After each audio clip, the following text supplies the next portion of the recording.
Welcome, everybody. This is Move the Needle. We're going to wait for just one moment for our Instagram friends to join us.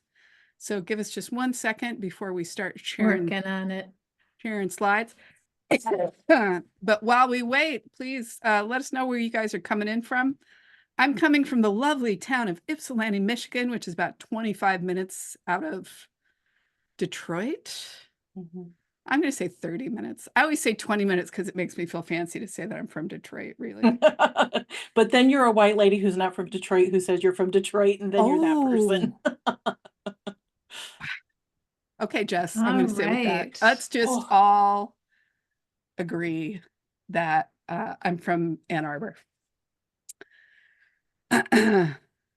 All right, Instagram. Hi, we are live here. Welcome to Move the Needle. We're talking about misinformation, disinformation, how to combat it. I am inviting your friendly hosts, Patricia and Jess. They should be joining us shortly. Oh, hi, Jess. Oh, hi, Patricia. Hello, everybody. All right. We're all here. We made it. We did it. We all made it. Give me 1 second to share my Zoom stuff, but I'm going to stop other things. I am recording before I am going into the share mode. Oh my God, we're making great choices. While Patricia's getting us, set up, just so y'all know, on Instagram, we do present with slides and fun stuff using Zoom. So you'll hear some of us lifting up comments in the chat over Zoom. And if you're interested in joining us on Zoom for any of our upcoming sessions, that link, the registration link, is in our bio, but we're happy you're here on Instagram too. And hello to our Zoom friends. So formal welcome. This is Move the Needle, Tools for White Women, Femmes, and Thems, Voting Blue in Red Communities. And we are here Sundays, 8:30 p.m. Eastern and 5:30 p.m. Pacific. I am Patricia Berry. I am many things, but today for this conversation, I would say that I am a white, cis, hetero woman. I am a salty Buddhist. I'm probably a salty everything. I'm in a relationship with a white, cis, hetero male who is in his 50s, as am I. So why does that matter? He comes into our conversation a lot because he is very often the person that I'm having some hard conversations with as we both work to uproot our white privilege and to learn better and do better. During the day, I have a consulting business and I work with people who want to do anti-racist approaches to fundraising. Hello, friends. I am Jessica A.S. Letaw. Most people call me Jess, and yes, my last name does rhyme with seesaw. I am a white, cis, queer woman, a housing and racial justice organizer that shows up a lot of different ways. And essentially what I'm trying to do is interrogate what it means to be a white woman in America, in the Midwest, in the world, in the 21st century. And why are we here? I have spent a lifetime trying to have difficult conversations with people I love about things that we care about and often disagree about. I grew up in Boise, Idaho, and then very quickly moved to New York City when I was 18. But when I was in Boise, I was called the truth teller, and believe me, it was not a compliment. So I have spent a lifetime trying really hard to figure out how to build our capacity to have brave conversations with people that we love. And for me, it's without pissing them off and alienating them. To the extent possible. Sometimes. To the extent possible. And P.S. the story is I did actually alienate most of my biological family. So, but you have a much larger family in the world. Yes. For me, I'm here because I'm mindful of my privilege and intersecting identities as a white woman who's deeply interested in policy and politics.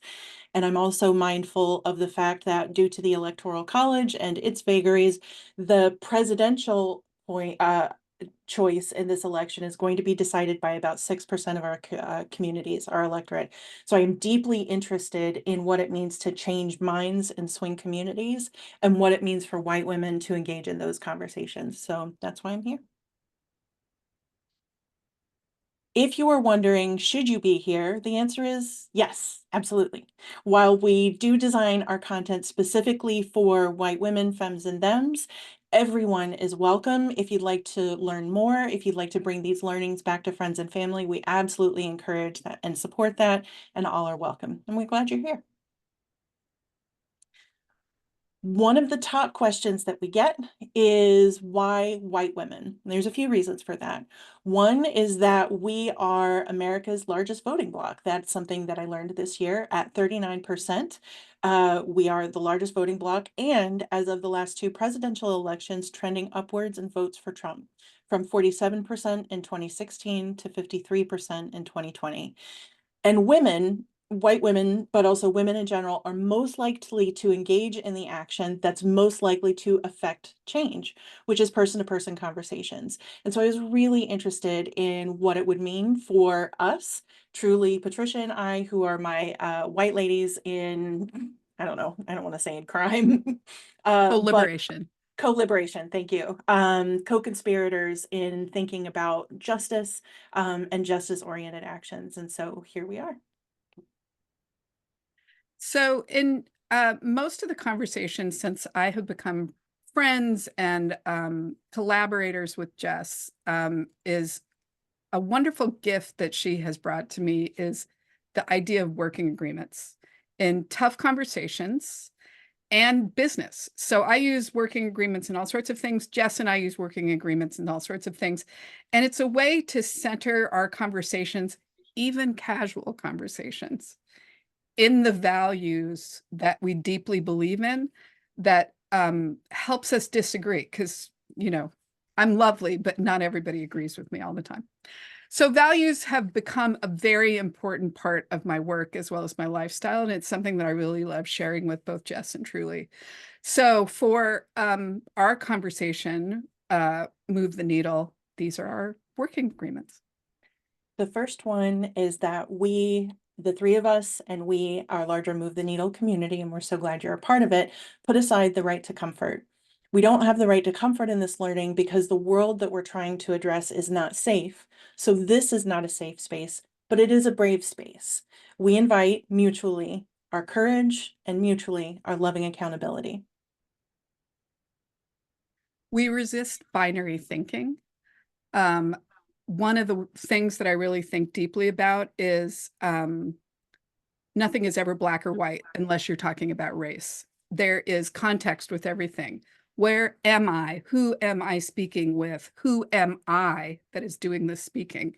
So in order to put something in a right or wrong situation is rarely the compassionate thing to do. So resisting binary thinking is an important part of our process. The next point is that we welcome generative, or another word for that is healthy, conflict.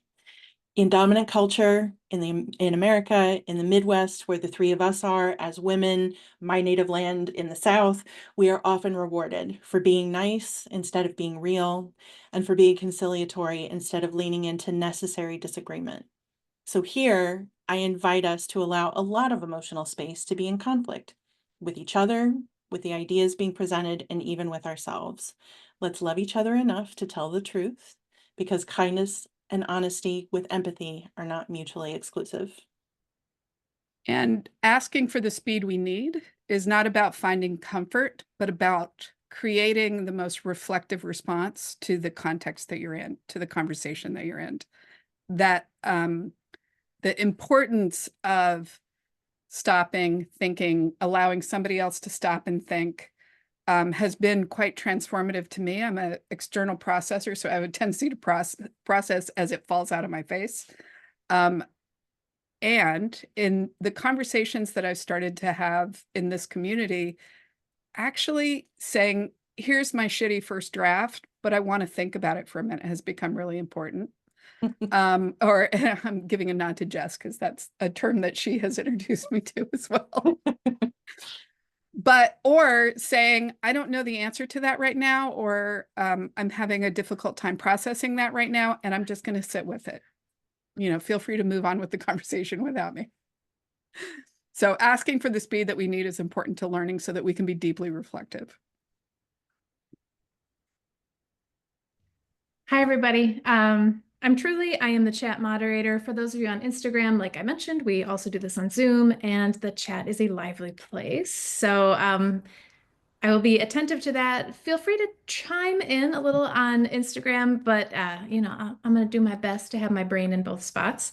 And I want to talk a little bit about who I am. I am Truly. Hello. I am a community member. I'm a mom. What brings me here today is the work that Patricia and Jess are doing is directly relevant to my life. This is I have many family members, like many of the people who join us today, who vote red, and some who are really undecided and need to think it through. So their work speaks to me and my heart and my needs, and I'm glad they do it. And I'm glad that we're all doing this here together too.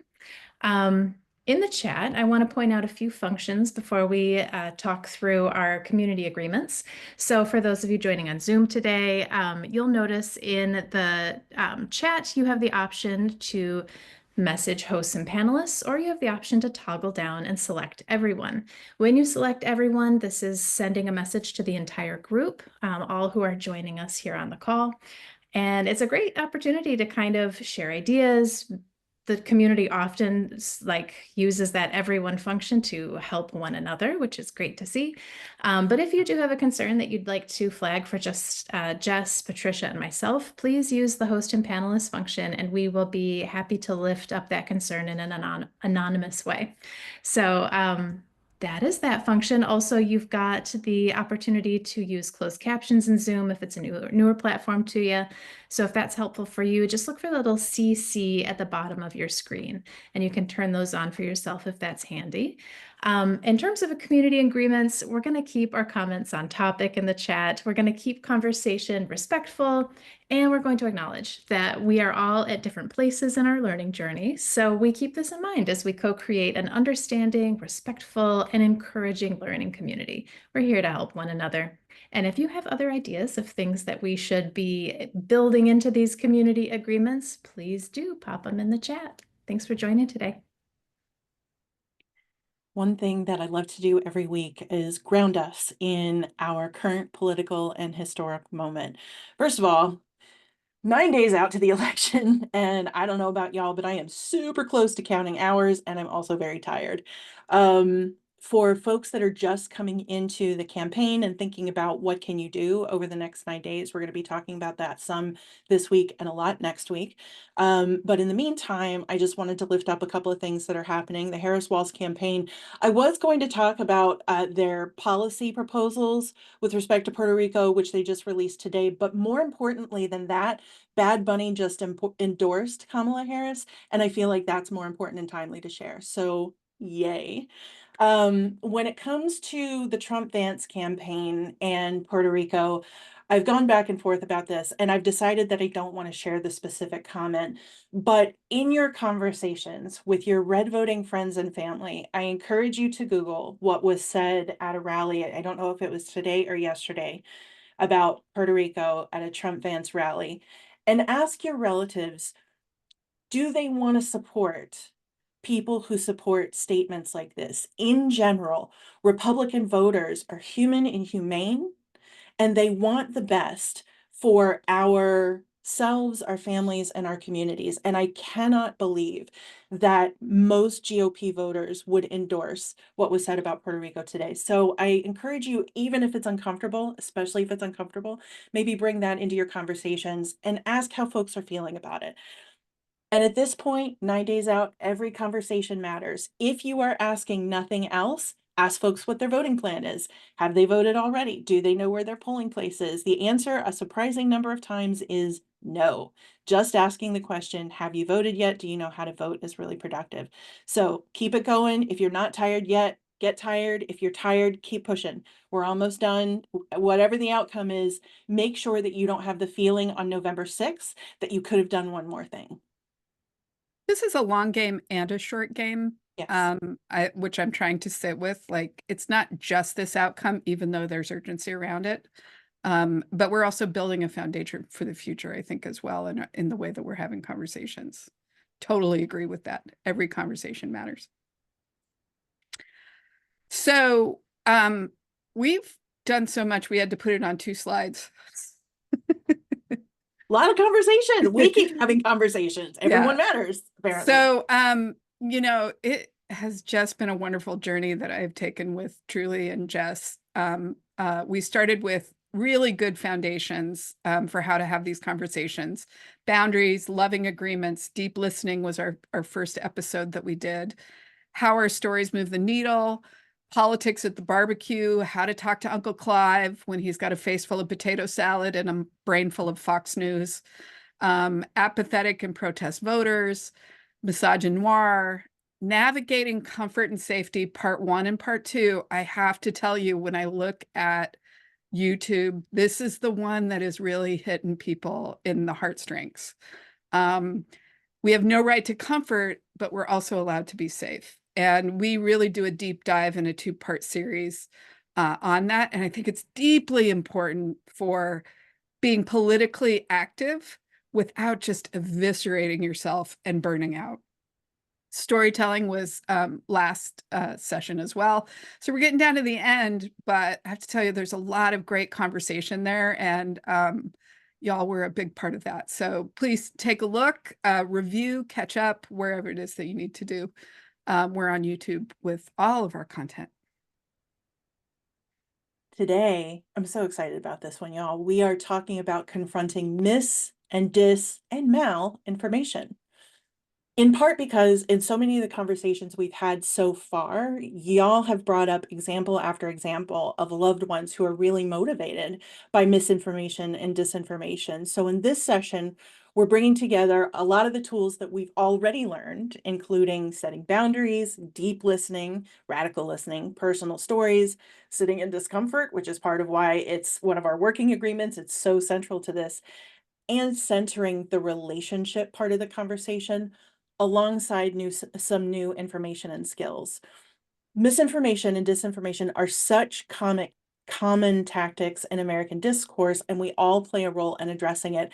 And I also want to highlight something that Mark Twain said once, which is a lie makes itself around the world before the truth has a chance to put its boots on. This has always been true. It has not required social media to be true. I think social media makes it happen faster, and it becomes brainworms in some ways that I think books and newspapers and pamphlets didn't quite get at. But these are old tactics, and so we are here to engage. So let's talk about some definitions. Unless you're talking to a kid or a teen who knows, loves, respects you, textbook definitions are less helpful to fostering the conversation you need to move the needle. Remember, we're working to get out of lecture mode, because Democrats, remember, can be a little bit jerky about lecturing people. We're smug. We know better. Smug, we know a lot, and we are just shocked to find out that Republicans not everybody are doing feels things the same way. Yeah. So getting out of lecture mode and getting into connection mode, if you remember from our previous conversations, you have to be willing to be changed. So you may find some Republican flavor seeping in, right? But it's still a values conversation. Right. And getting out of mis and disinformation is an important part of that. That said, having the exact language for the falsehoods you encounter can be really grounding for you. It can help you see situations and people with more compassion. Also, definitions can illuminate where you have also fallen for false info too. I am a big one that when it comes out of my mouth and I realize, holy guacamole, that is WRONG. Or somebody points out to me, I think the story I often think of is me making jokes about Monica Lewinsky and then finding out later those were not the facts at all. So because none of us are immune, like I said, particularly me, here's the definitions. So misinformation, it's false info spread by people who don't realize it's false, shared without intention of causing harm. We're just talking here. Disinformation, it's false info spread with malicious intent. And malinformation is accurate info shared out of context. Context is everything. Context is everything. Do any of you have comments on that before I roll on to the next? I put a comment in the Zoom chat that I'll lift up for Instagram. Adam Grant, who I'm going to talk more about in a moment, says it says more about you if you can change your mind than if you can't. He says, hold your values tightly and your beliefs loosely. You don't change who you are, you just change what you think. That's okay. And I always go back to know better, do better. There's no shame in a rather epic amount of disinformation that I have had at my brain tips. That's just what I knew. It was the water that I was swimming in. And I know that I hold the value of know better and do better. So can we let go of the shame and can we just move on to the better information? Anything else before we move forward? No, Oh, no, okay. I'm so excited to get to the point where you and truly act badly or have bad acted, whatever we want to say. Well, you behave badly. So I I just want to behave get to that badly point. and it will Yes. be badly acted because I'm Oh, really pretty amazing. Have you met me? yeah. Okay, so as we move on to that, I want to talk a little bit. This is sort of an addendum to last week about the dark side of storytelling. Last week and at the beginning of this conversation series, we've talked about the power of storytelling in its role in making change, because data and facts really aren't the most effective tools to move the needle in anything, but especially in interpersonal relationships. When we are talking to somebody that we know and love, or know and respect, or know and have to share Thanksgiving with, about voting, it is our stories that make a difference, not data. But those of us who are working towards a more connected, a more equitable, a more just world, we are not the only ones who know about story. It is just as easily used as a vehicle for misinformation and disinformation. But the good news is we can address this. There are tactics through connection, through critical thinking, and critical feeling.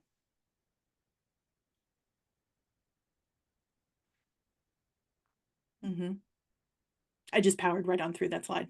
Oh, wait a minute. I think I missed something. It's all good. So the next thing we're going to get into is how to disagree and debunk with love. You can go ahead, Right. Patricia. Thank you. I'm going to need you to jump in.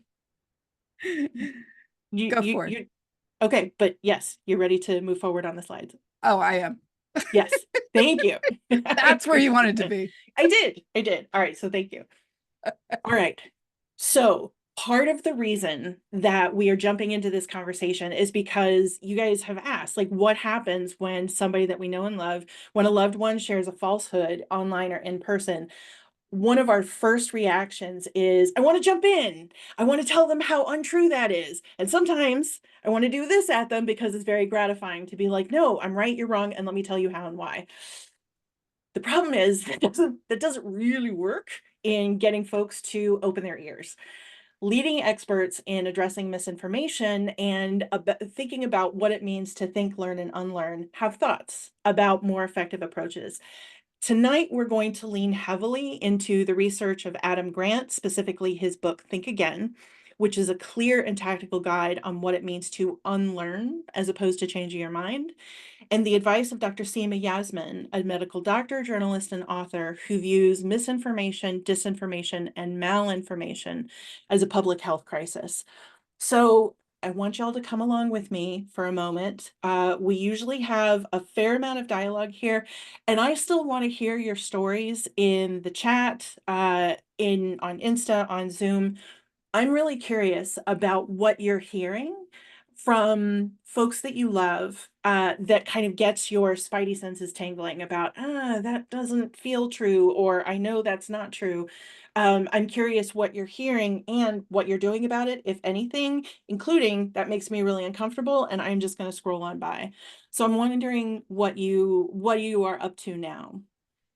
What I'm going to start with is Adam Grant, because he offers some really useful science around what it means to know something in the service of discussing the science about what it means to change what we know, aka change our mind. When we as humans encounter new information, we are set up situationally to quote unquote know whether or not we're going to believe it, whether it's who's saying it, whether it's the context in which we're hearing it, whether it's the tone, whether it's the time of day. The gates of our mind are already open or closed essentially the minute that a fact gets stated, to say, are we going to let this in or are we not? The answer is usually no, we're not. Something that I think is so cool is that the phrase changing your mind is actually literal. When you shift from an old belief to a new one, you are training your neurons to run in new ways. If we talk at the end of the conversation about what was the coolest part of this conversation, I'm going to say that changing your mind is a literal thing. That is so wild to me. I appreciate Adam Grant's emphasis on unlearning as opposed to new learning, because he says it's not about forgetting what you know, it's about choosing a new idea to believe. And I think that that's such a powerful way to think about it. It's rethinking something you've already thought about.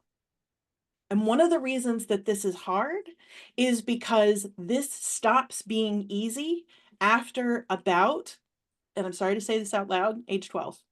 Right around middle school is I'm when ruined. I I'm know, ruined. I know. Let's just go home, y'all. We're all cooked. Calcified.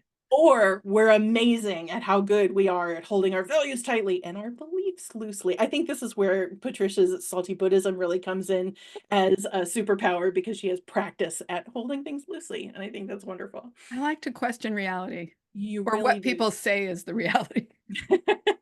You are.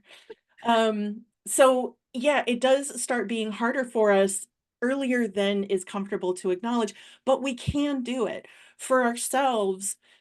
Keeping a literal open mind looks like asking open-ended questions, critically examining sources of information, and not substituting the popularity of an idea for its reliability. If you are hearing the same thing from 10 different points around you, that does not necessarily make it true. It is still worth interrogating where that information came from. And on encountering that new information, the first thing we do is decide, do I let this new thought in or no?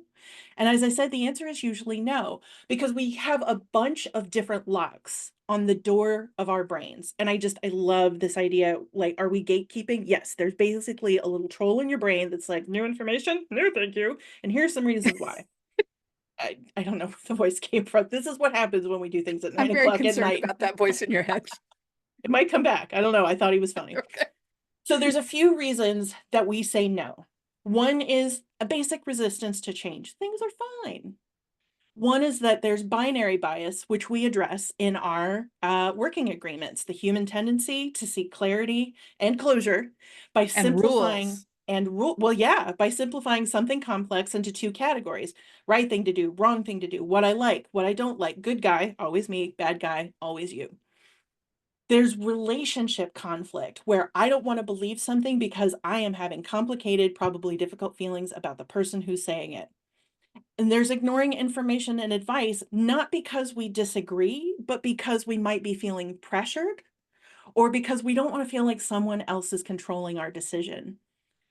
The good news about those doors having specific locks is that they're also specific keys. And I want to point out that none of this is about changing somebody else's mind.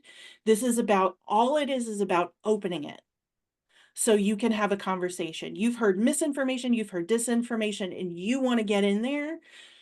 In the basic resistance to change, things are fine.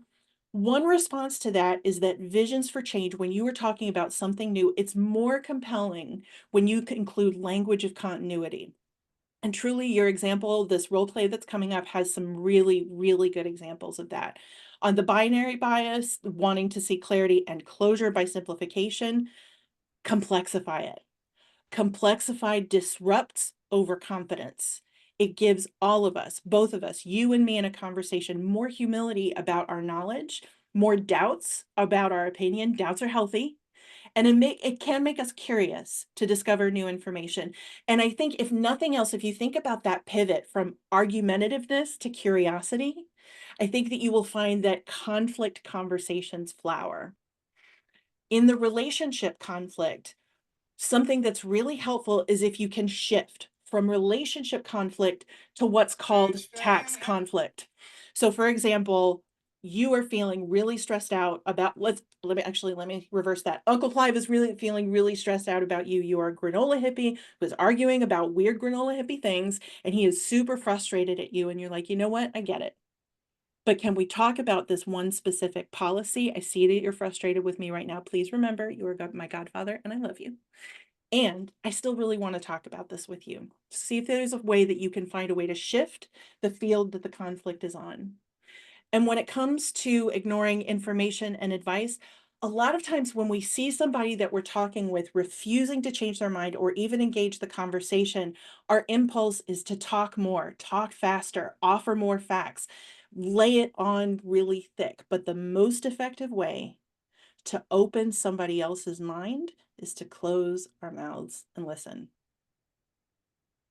Really and truly, it is to offer someone the basic respect of deeply and meaningfully listen to what it is that they're trying to say. Can I ask for just a moment of pause there? I literally had like 3 conversations that ended very badly that came to mind the minute that you said that, and I had a physical reaction. Where do you feel it in your body? Ugh, kind of down in my belly. It feels like a little gross. Yeah. So I just want to hold that moment just for a minute because we've all done that. I'm going to argue you out of this. And if I could just argue, I mean, literally for me, it's like an abused child's response. If I could just argue better, you would see the light. And so you not Right. understanding what I feel like is the right way to go is my failure. None of that is true, right? If it's just about opening each other's mind. So it's really powerful. So thank you. I would love to chime in. In the chat, we do have folks asking like, wait, you know, this is Move the Needle. This is about us helping other people understand what they need to do and what they need to know in order to, you know, not have a king in a couple of weeks, right? That is true. However, I think it's really important to know in Adam Grant's work and in Dr. Seema Yasmin's work is very much the core of it is if you're not really willing to change your mind about anything, how can you expect to be in conversation with someone and have them change their mind too? And it doesn't mean you change your mind about values. It really is about maybe changing your mind about what you think of that person and understanding that person and where they're coming from a little bit better. So I totally understand because a part of me is like, no, I want my way. I want you to know what you need to do.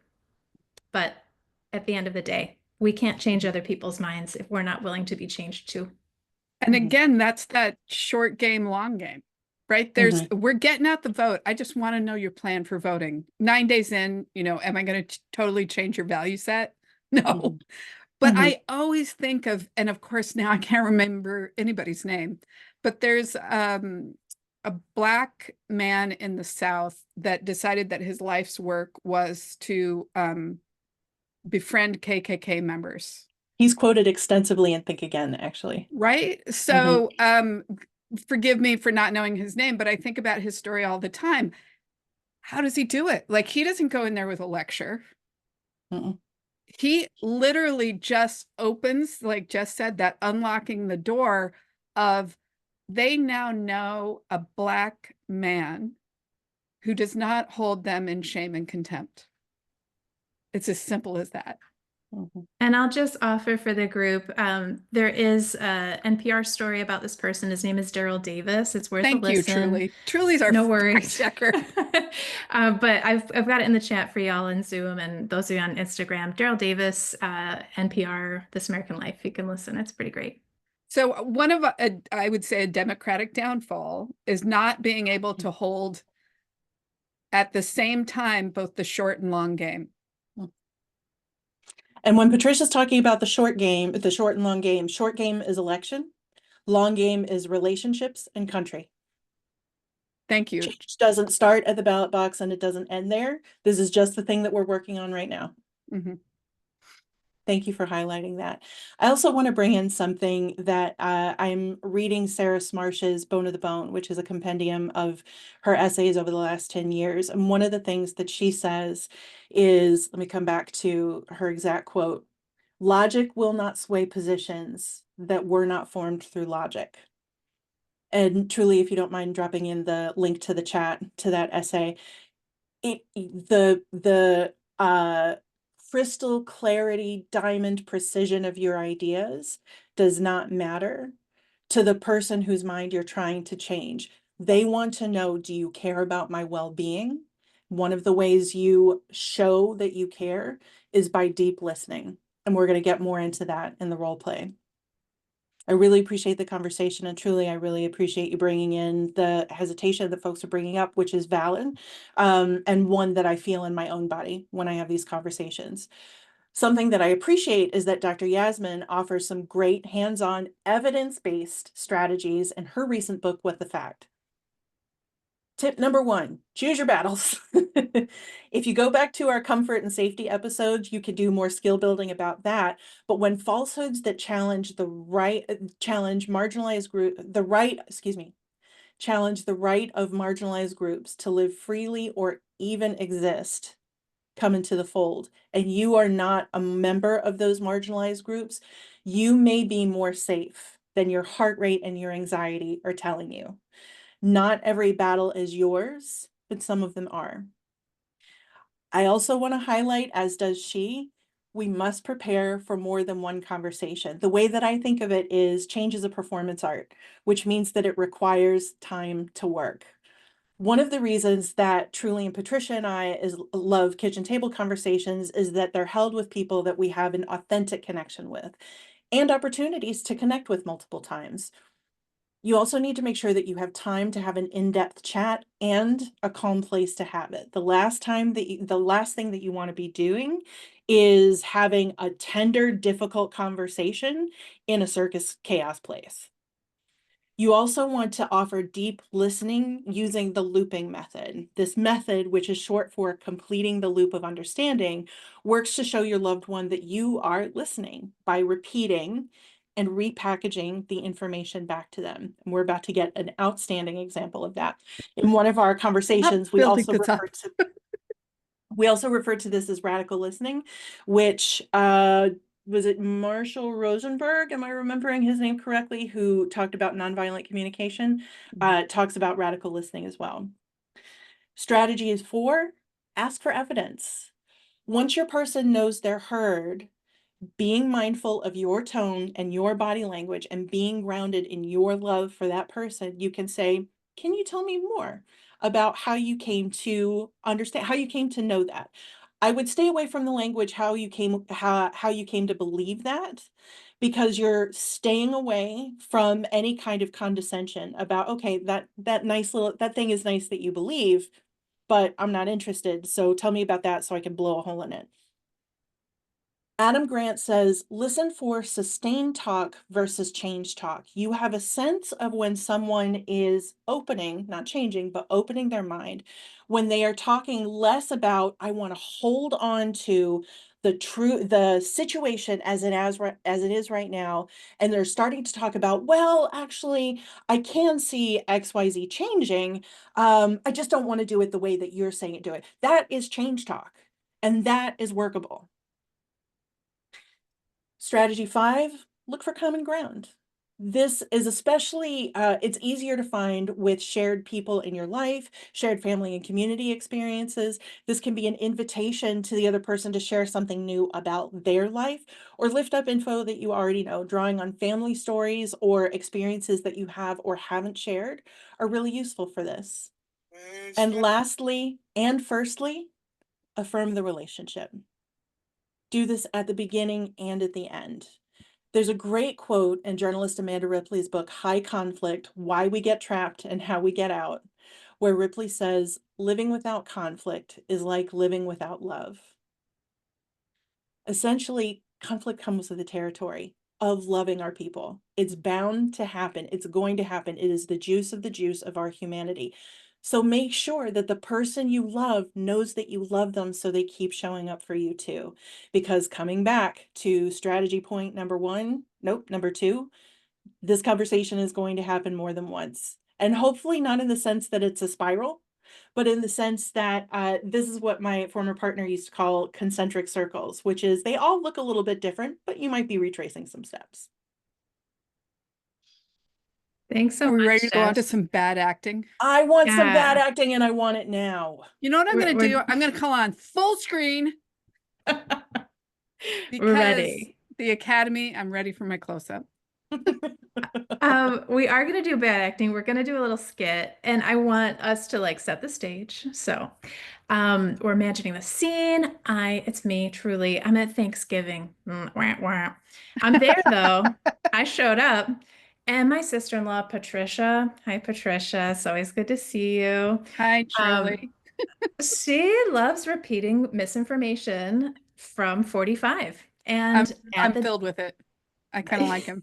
it's just what happens. So we're at the dinner table, and she says a piece of misinformation that 45 said just this week, and she says they're performing trans surgeries in schools now. Like, what's next? Jeez, can't we just, ugh.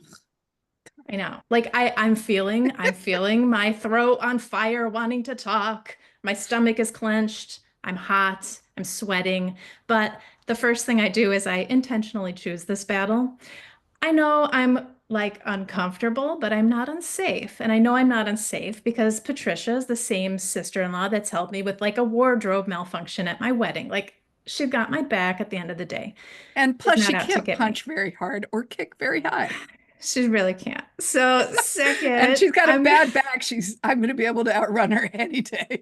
I can take her. No, I'm kidding. That's not what we're planning for. Healthy conflict. Healthy conflict. Healthy conflict. I know she's actually got my back. And the second thing I want to note, I'm looking around, I'm seeing all eyes on me because it's baiting, and I know it's kind of baiting. And I'm aware that if we have this conversation at the dinner table, it's just going to be a performance. It's going to be performative, my values. And that's not what we're after here. We're after a genuine conversation. So instead, I say, I don't think that's true, Patricia. I don't think that trans surgeries are happening in schools, but, I'd really love to talk to you more about it after dinner if you want to take coffee out on the back porch. I'd love that. So, okay, I yeah, guess. we're there. Sure. She's with Can me. I bring my pumpkin pie? Yeah. Okay. Bring it. All We're right. on the back porch. We're eating pumpkin pie. We've got our little coffees. And we get to chatting. So now we're here. Patricia, I'm so glad that we could all make it to Thanksgiving this year. The kids don't get to see each other as much as I wish they would. And I also appreciate the one-on-one time because, I like being with you. And you also said something at dinner that just didn't hit me right. So I wanted to talk to you about it because I didn't understand where you were coming from and because I care about you. Shirley, I know it's not PC to say or whatever, and I know you disagree. I mean, we've had this conversation before, but I just don't think my kids should have all this trans stuff shoved down their throats. I mean, how am I supposed to raise a church-going Christian, me and Uncle Clive, when every day at school, our beliefs are literally under attack? So the stage direction here, everybody says deep breath. So I'm not breathing. I'm drinking. So it sounds like, Patricia, you're worried that my nieces and nephews will have a hard time staying grounded in their faith at school. Is that right? Well, yes. I mean, the kids checked out a book from the library the other day, and one of the little boys in it is gay. I mean, come on, this is fourth grade. Why are we talking about this crap? Sometimes conversations about real world topics are really hard to have with our kids, especially when it's about stuff we might not experience directly. Well, I mean, I just don't want my kids to get caught up in all that alphabet shit, it's just not our values. I know that unconditional love is part of your values too. I see how you love your kids and you show up for them in ways big and small every day. But I also want anyone in our family to know that if they are gay or they are trans, that Aunt Truly will continue to love them. And because your kids are so caring and great, I would do that for them because I'm proud to be their aunt. Sure. Well, I mean, hopefully the schools just don't wreck all that. So can I ask you a question? Sure. Do you have people in your life who are gay or trans that you know of? Well, I mean, my friend from high school came out as gay when we were in college. Did school make him gay? No, he was kind of always like that. Right. That makes sense. So you tell me a little bit more about how that sits with you, like the fact that your friend was just born gay, was always kind of like that, and the idea that school or books can make you gay. Well, I mean, I guess in that case, it's not true. I agree. I don't think it's true. The people in my life, they say they've always known, and when they're represented in books, they just feel seen, you know? I still wish they just wouldn't shove that stuff down our kids' throats. I think it's true. Our kids are exposed to like a lot of different than us ideas, but really, I think you'll agree that good people come in all kinds of packages. I know there's lots of times when someone different from me has been kind and open-minded when I needed it. Like, you and I don't see eye to eye, but I feel that way about you. Back at you. Well, thanks for the chat, Patricia. I appreciate you. So that's and scene. No. But like, did I change Patricia's mind? I don't think so. I think I understand her better. I think that we've cracked the door open a little wider for ideas to come and go. It's a little more permeable. But yeah, ultimately these conversations, they create space for Patricia to start interrogating disinformation that she's heard and to stop repeating it. My biggest hope when having these conversations, and I'll tell you, like, truthfully, this is like pulled from my actual life. So like my genuine hope when these things come up, when this conversation comes up, is that I can help someone press pause the next time they maybe want to get up and try to ban a book, or the next time they get up and try to call the cops on some person who's a trans person in their bathroom, or, any number of things. I don't know if it's going to help them vote differently in the here and now, but perhaps over time, who knows? We're going to keep talking, right? We're going to see what happens.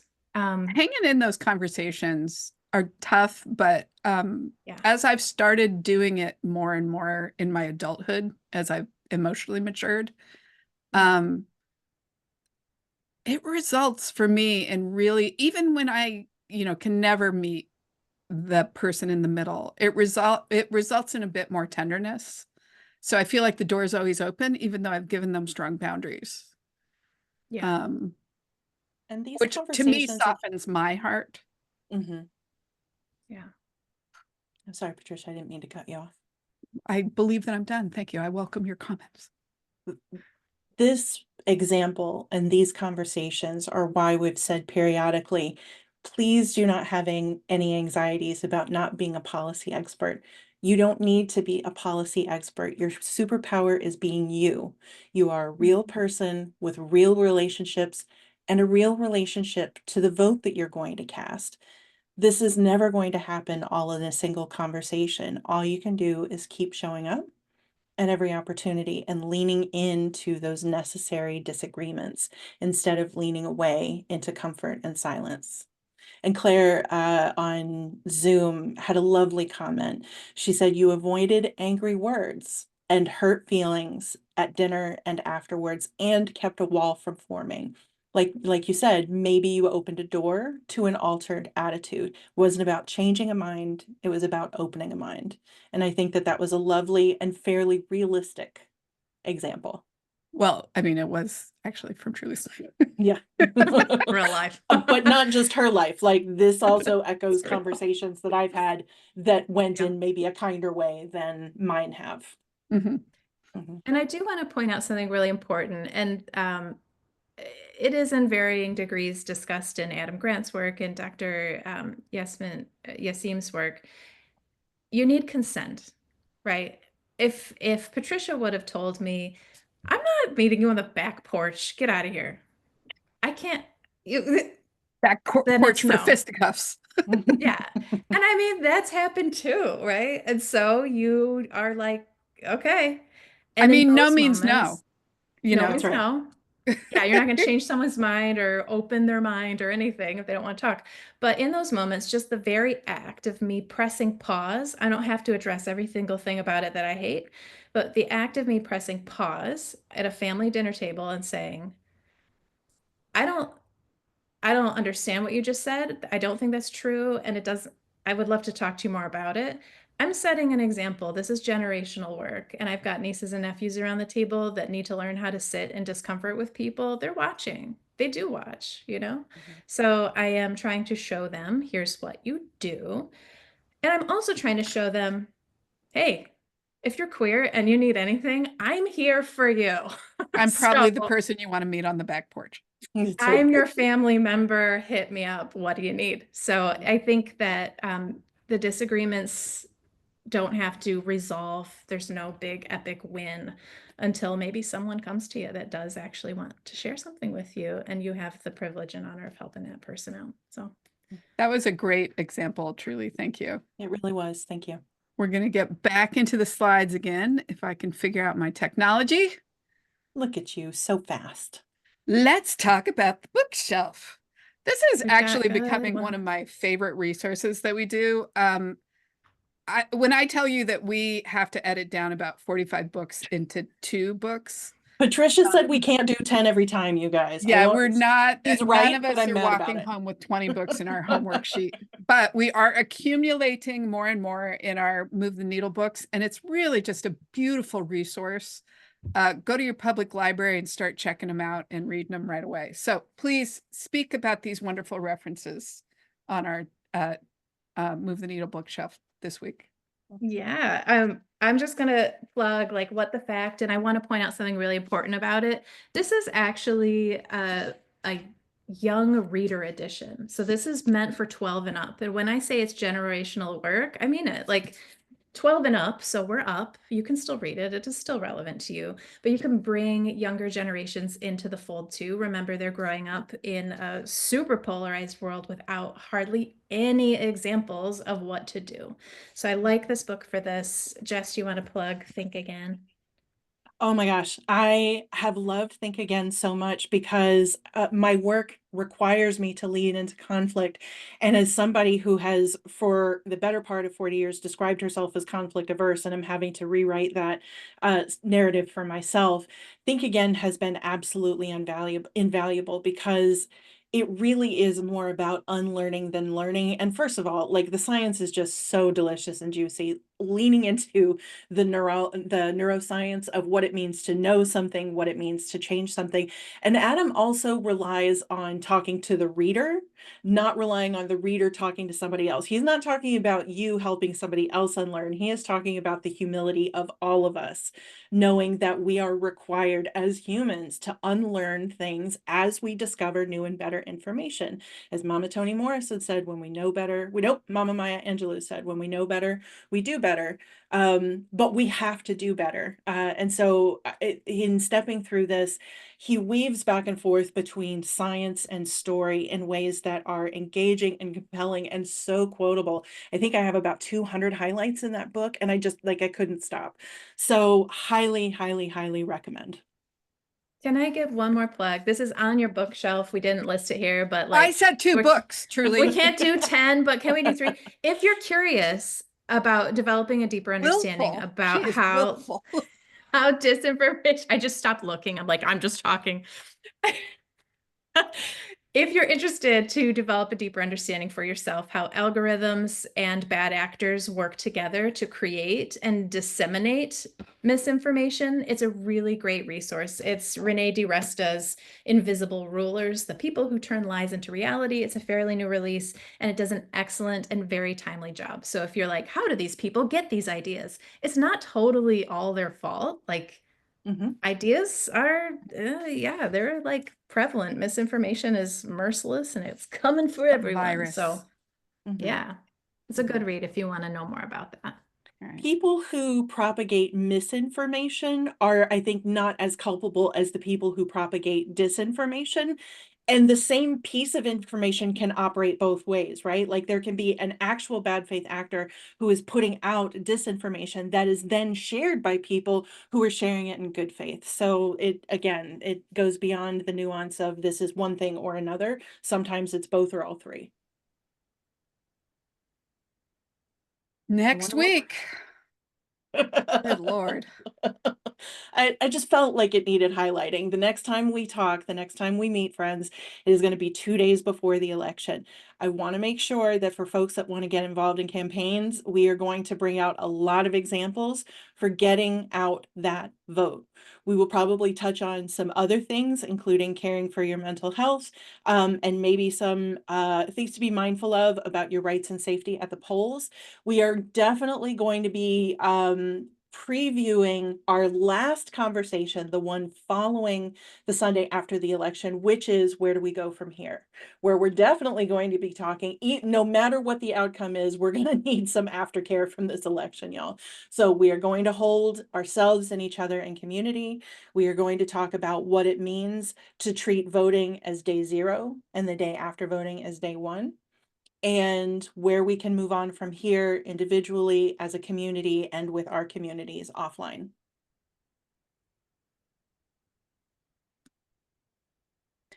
We also want to invite, this actually came up after we got requests from folks saying, how can I support you?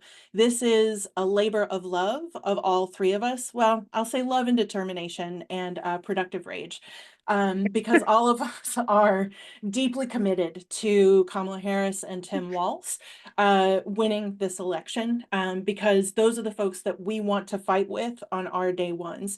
If you would like to support us, we are available on Venmo, Zelle, and Cash App. This is an appreciation, but not a donation because we're not a nonprofit. This is not tax deductible, so I just want to be really clear about that. But if you would like to send a few dollars our way, you can find us at Patricia's Venmo, Patricia-Berry, BERRY-38. Cash App at $ Salty Fundraiser. Cracks me up every time. And Zelle at is Patricia's, again, Patricia at Patricia-Berry, BERRY.com. This is absolutely not required. All of this content is and always will be free. But if you would like to support, we just wanted to make it available to you all. I want you, if you do make a contribution, in the note to say this is a contribution to your productive rage. Yes. Because I want all my friends to know I'm getting paid for that. Yes. And that brings us to the end of another brilliant and delightful community conversation. Thank you, thank you, thank you. This has been Move the Needle. You can reach us via email at movetheneedle2024 at Patricia-Berry, BERRY.com. And we will be back here 2 more times. Sundays, 8:30 p.m. Eastern, 5:30 p.m. Pacific. And I just want to say you people are lovely. And we're going to have a dance party. If you want to stay here, I'm going to stop sharing this screen and stop the recording. And we'll say good night, everybody. But Good night, stay, we're going to have a everybody. dance Let's party. dance.